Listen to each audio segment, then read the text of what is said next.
Hi everyone, మన పాఠశాలలో మనం ఇందాక వీడియోకి కంటిన్యూ చేస్తున్నాం కదా. మనం 9th క్లాస్ సైన్స్ సబ్జెక్ట్ ఉన్న సెకండ్ చాప్టర్ మోషన్ అనే లెసన్ గురించి మనం చెప్పుకుంటున్నాం కదా.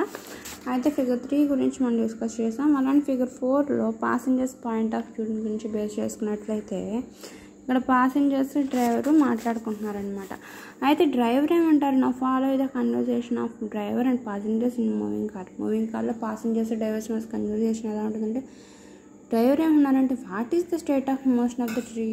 డ్రైవర్ కూడా సేమ్ డౌట్ వచ్చింది. అబ్బా ఓకే, అక్కడ ట్రీ యొక్క పొజిషన్ ఏంటి, ఏ స్టేట్లో ఉంది ట్రీ అనేది, అది మోషన్ అవుతుందా లేకపోతే రెస్ట్ పొజిషన్లో ఉందా అని అడుగుతుంటే పాసింజర్ ఏం చెప్పారంటే it's moving due to west.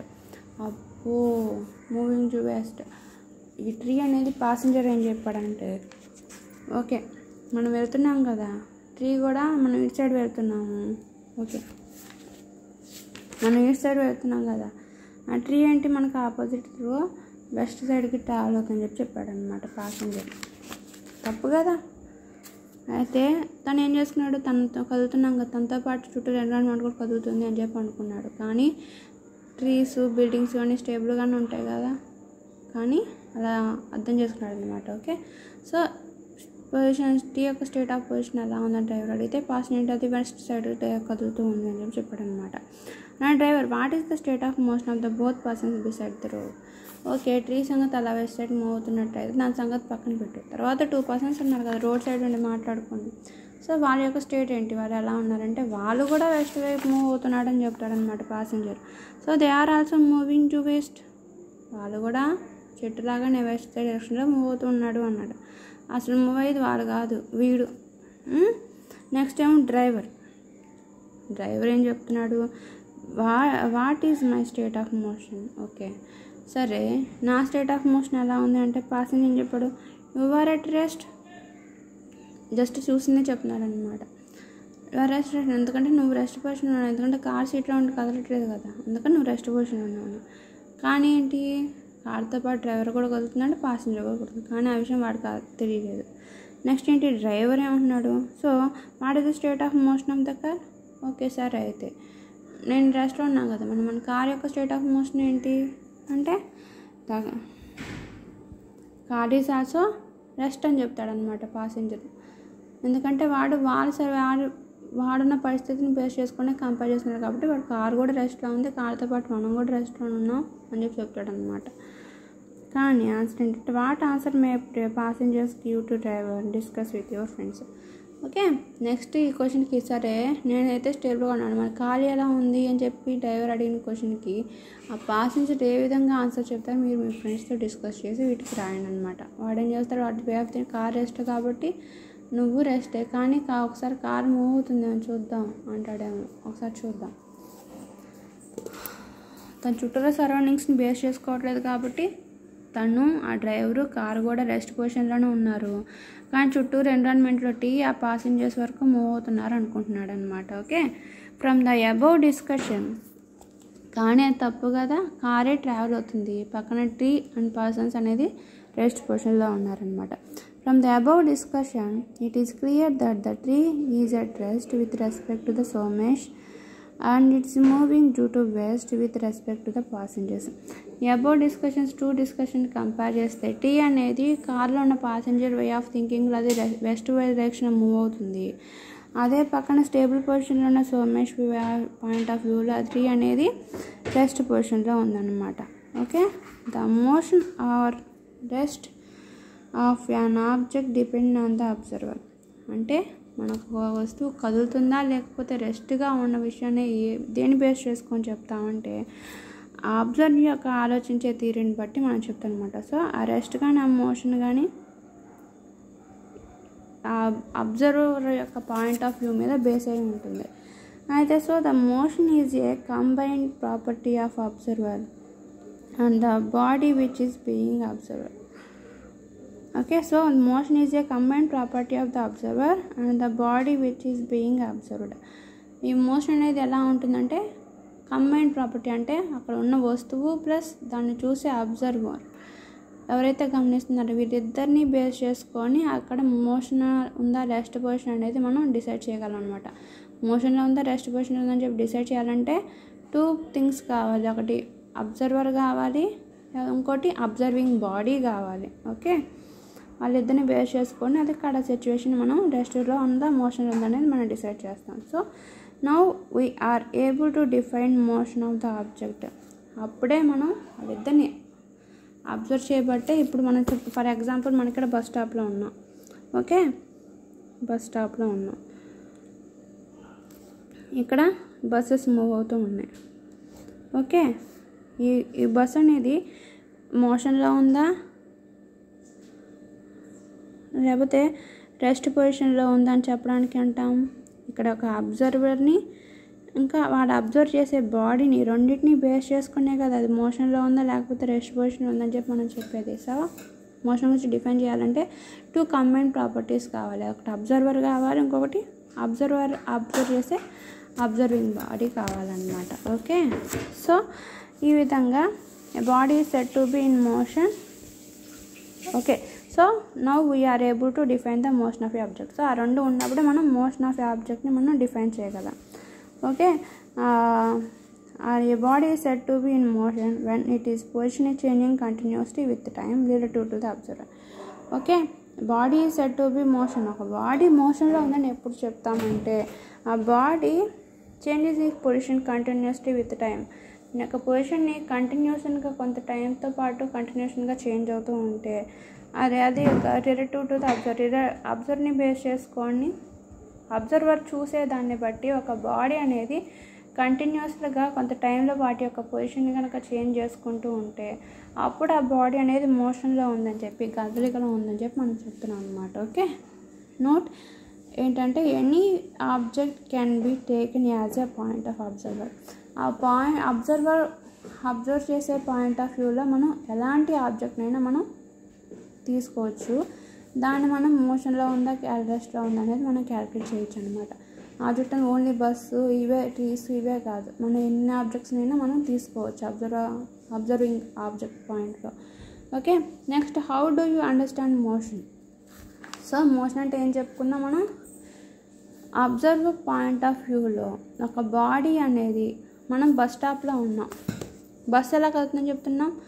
Bus అనేది కంటిన్యూషన్గా ఒక పాయింట్ నుంచి ఇంకో పాయింట్ దానికి పొజిషన్ని చేంజ్ చేసుకుంటుంది కొంత టైంలో.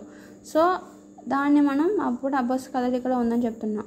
Okay, so according the point of view of observer the object is changes is position continuously with time, then we say that object is in motion. Okay, ఆ body అనేది ఎట్లాంటి positions change చేయకుండా ఒకే position ఉన్నట్లయితే point of view of అబ్జర్వర్లో observe చూసిన దాని ప్రకారం బాడీ అనేది ఒక బస్ అనేది ఎక్కడికి కదలకుండా స్టేబుల్గా ఒకే పొజిషన్లో ఉంటుంది, రెస్ట్ పొజిషన్ ఉందని చెప్పి చెప్తున్నాం అనమాట. ఓకే, సో ఈ విధంగా మనం మోషన్ని క్యాలిక్యులేట్ చేస్తూ ఉంటాం.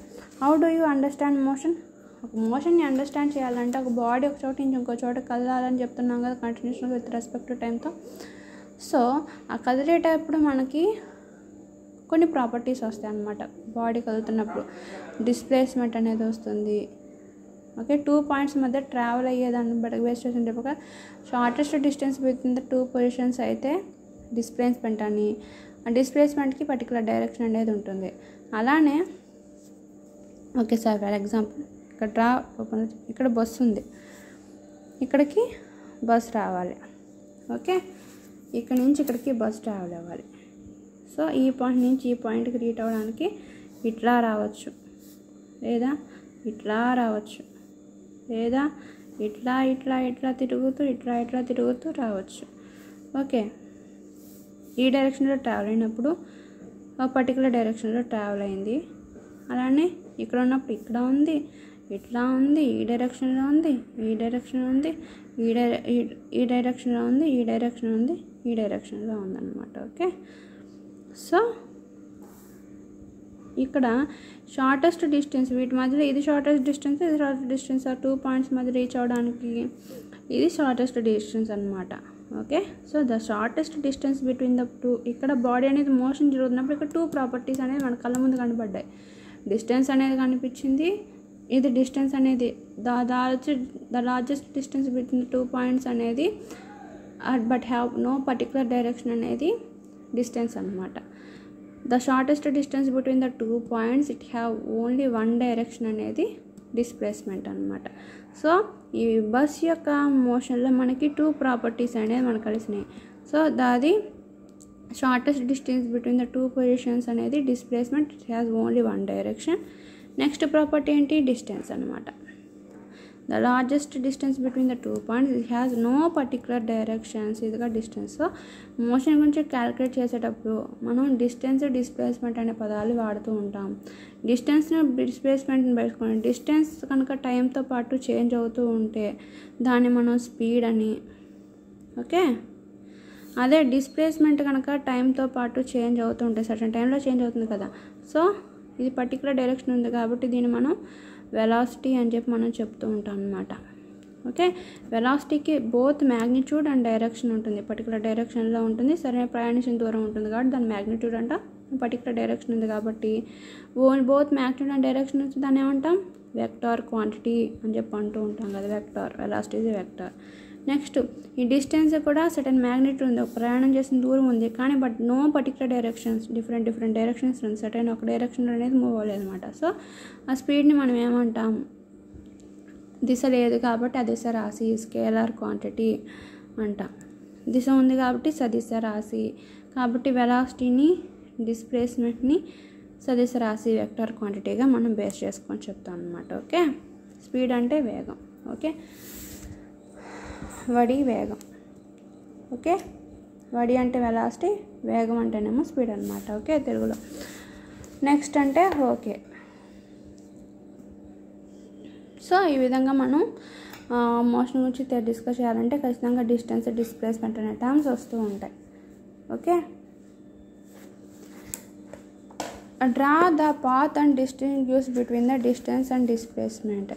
డిస్టెన్స్కి డిస్ప్లేస్మెంట్కి ఒక పాత్లో డ్రా అది అని చెప్పని ఇక్కడ వరకే చెప్తాను ప్రస్తుతానికి. నెక్స్ట్ యాక్టివిటీ 2 నెక్స్ట్ వీడియోలో కంటిన్యూ చేద్దాం. Okay, draw the path and distinguish between the distance and displacement. కనుక పాత్ కనుక గీసినట్లయితే ఇప్పుడు మనం చెప్పాం కదా 2 పాయింట్స్. అయితే take the ball and throw into the air with some angle in horizontal. Observe the path of drawing this paper. ఒక పేపర్ని తీసుకొని ఒక బాయిల్ని ఒక పాయింట్ నుంచి ఇంకో పాయింట్కి విసిరేయండి. విసిరైనప్పుడు అది బాల్ అనేది ఏ డైరెక్షన్ మూవ్ అయిందో ఆ డైరెక్షన్ ఒక పేపర్ తీసుకొని పేపర్ మీద ఒక గ్రాఫ్లా గీయండి అనమాట. దాని గురించి డ్రా గీయండి. బాల్ అనేది ఎలా ట్రావెల్ అయిందో దాన్ని ఇక్కడ డ్రాయింగ్ రూపంలో గీయండి. ఫిగర్ 5లో చూపించినట్టు డిస్టెన్స్ అండ్ డిస్ప్లేస్మెంట్ గురించి చెప్పాలంటే shown in the path of take the ball when it's thrown in air. ఒక బాల్ కనుక ఎయిర్లో త్రో వేసినప్పుడు ఆ బాల్ యొక్క పొజిషన్ అనేది ఎలా ఉందనాలంటే distance is the length of the path transfers by the object in the given time interval and displacement is the shortest distance covered by the objects in the specified directions. ఒక ball అనేది ఇట్లా travel అయింది విసిరినప్పుడు ఆ point బికి, అలానే ఈ ball అనేది ఇట్లా కూడా వచ్చిందనమాట పాయింట్ బి పొజిషన్లో.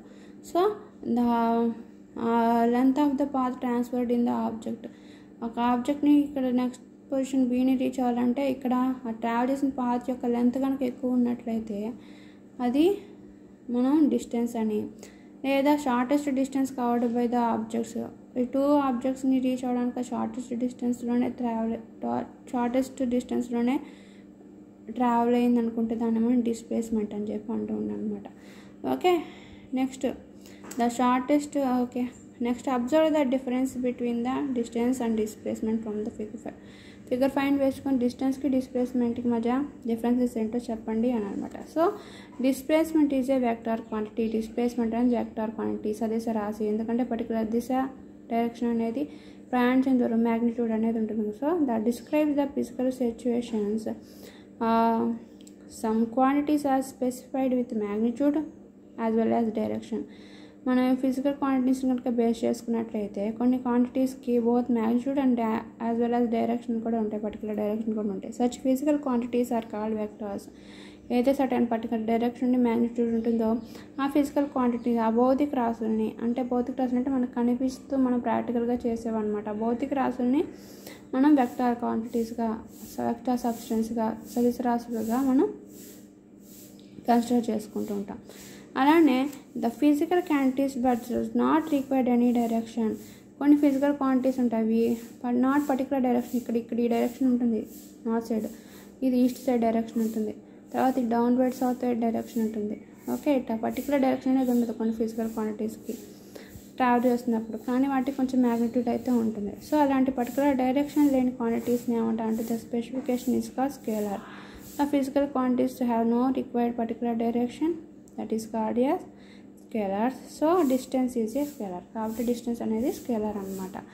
సో ఇక్కడ యారో మార్క్ ఒక బాడీ మూవ్ అవుతున్నప్పుడు ఇక్కడికి యారో మార్క్ ఎందుకు గీసాము, ఇక్కడ టాంజెంట్ అని. ఓకే, ఇది ఈ డైరెక్షన్లో ఫస్ట్ ఇచ్చినప్పుడు స్టార్ట్ ఏ డైరెక్షన్ మూవ్ అయింది, ఈ డైరెక్షన్లో మూవ్ అయింది. ఓకే, ఇక్కడ వేసినప్పుడు ఇది ఏ డైరెక్షన్లో మూవ్ అయింది అంటే గ్రాఫ్ కనుక గీసినట్లయితే ఇది హారిజంటల్గా ఉంది కాబట్టి ఇది డిస్టెన్స్ అని. ఓకే, ఇది టైం అని తీసుకున్నట్టయితే గ్రాఫ్ డిస్ప్లేస్మెంట్లో ఉన్నప్పుడు అది డిస్ప్లేస్మెంట్ ఉన్నప్పుడు ఇది ట్రావెల్ అయిపోయింది. అలానే డిస్టెన్స్లో ఉన్నప్పుడు అది బాడీ అనేది ఇట్లా ట్రావెల్ అయిందనమాట. ఇక్కడ ఇది మనం ఒక స్లోప్ ఏదైతే ఉందో ఆ స్లోప్కి మనం ట్యాంజెంట్ కనుక గీసుకున్నట్లయితే ఈ ట్యాంజెంట్లో ఉన్న యారో మార్క్ అనేది అది ట్రావెలింగ్ చేసే డైరెక్షన్ని మనకి చెప్తుంది. ఈ ట్యాంజెంట్లో ఉన్న ఈ టైల్ పార్ట్ ఏదైతే ఉంది స్ట్రైట్ లైన్ అనేది ఆ బాడీ యొక్క మ్యాగ్నిట్యూడ్ని డిఫైన్ చేసి చెప్తుంది అనమాట. మనం ఇంతకుముందు గ్రాఫ్లో చెప్పుకున్నాం కదా లాస్ట్లో. సో ద వెక్టర్ ఓకే ఈ బోత్ మ్యాగ్నిట్యూడ్ అండ్ డైరెక్షన్ని బేస్ చేస్తుంది కాబట్టి దీని యారో మార్క్ మనం వెక్టర్గా కన్సిడర్ చేసుకున్నట్లయితే a vector can be represented as the direction line segment. ఒక వెక్టర్ క్వాంటిటీని మనం ఇక్కడ డైరెక్షన్ లైన్ సిగ్మెంట్ని బేస్ చేసుకొని మనం డిఫైన్ చేస్తూ ఉంటాం. It's length indicates the magnitude. So దాని యొక్క లెంత్ అనేది దాని యొక్క మ్యాగ్నిట్యూడ్ని ఈ వెక్టర్ని కదా మనం ఇట్లా డిసైడ్ చేసేది. లెంత్ అనేది దాని యొక్క మ్యాగ్నిట్యూడ్ని and arrow indicates is direction. Arrow దాని యొక్క డైరెక్షన్ని మనకి చెప్పుకుంటాం. So point A is called tail. So point A అని లెంత్ ఆఫ్ యారోని టైల్ అని, point B arrow point name is called head అని చెప్పి అంటుంటాం. ఇది వెక్టర్ని ఇండికేట్ చేస్తే segment. So in the above example ఏఎస్బి అంటే ఇక్కడ పాయింట్ ఏ బి మధ్యలో ఈ ట్రావెలింగ్ డిస్టెన్స్ ఉన్న హైట్లో పాయింట్ ఎస్గా తీసుకున్నట్టే ASB are shown in figure actual distance covered by the object. ASB అనేది ఇక్కడ డ్రాయింగ్లో distance covered by the object and ఇక్కడ ఏబి అనేది displacement which is the straight line drawn from the initial position to final positions of a object. So ఇది distance covered by the object అయితే ఈ path A and B అనేది 2 points మధ్యలో final distance అనమాట, shortest distance అది straight లైన్లో ఉన్న object అనమాట. So which is straight line drawn from the initial positions to the final positions of a object. So SI units of distance and displacement in metres denoted by M. Both డిస్టెన్స్కి displacement units అంటే SI units అంటే metres అనమాట. Other minutes like kilometres, other units ఇది metres కాకుండా ఇంకా other units అంటే MKS సిస్టంలో CGS సిస్టంలో సెంటీమీటర్స్ అని కిలోమీటర్స్ అని చెప్పి చెప్తుంటాం. Are also use it to express this quantity. So 1 kilometre అంటే 1000 మీటర్స్ అని, 1 మీటర్ అంటే 100 సెంటీమీటర్స్ అని మనకి కొలతలు అనమాట, తెలుసు కదా. నెక్స్ట్ వీడియోలో మనం యాక్టివిటీ 2 గురించి చెప్పుకుందాం. ఓకే, డిస్ప్లేస్మెంట్ వెక్టర్స్ రాసుకుందాము. Okay, average speed and average velocity గురించి కూడా మనం వెలాసిటీ యాక్సిలరేషన్స్ గురించి కూడా మనం చెప్పుకుందాం. Okay, thanks for watching my videos. నా వీడియోస్ మీకు నచ్చినట్లయితే షేర్ చేయండి, లైక్ చేయండి, వీలైనంత మందికి షేర్ చేయండి అండ్ మరిన్ని సైన్స్ సబ్జెక్ట్ వీడియోస్ కోసం నా ఛానల్ సబ్స్క్రైబ్ చేయండి. Okay, thanks for watching my video. మా అబ్బాయి చింపేశాడు బుక్.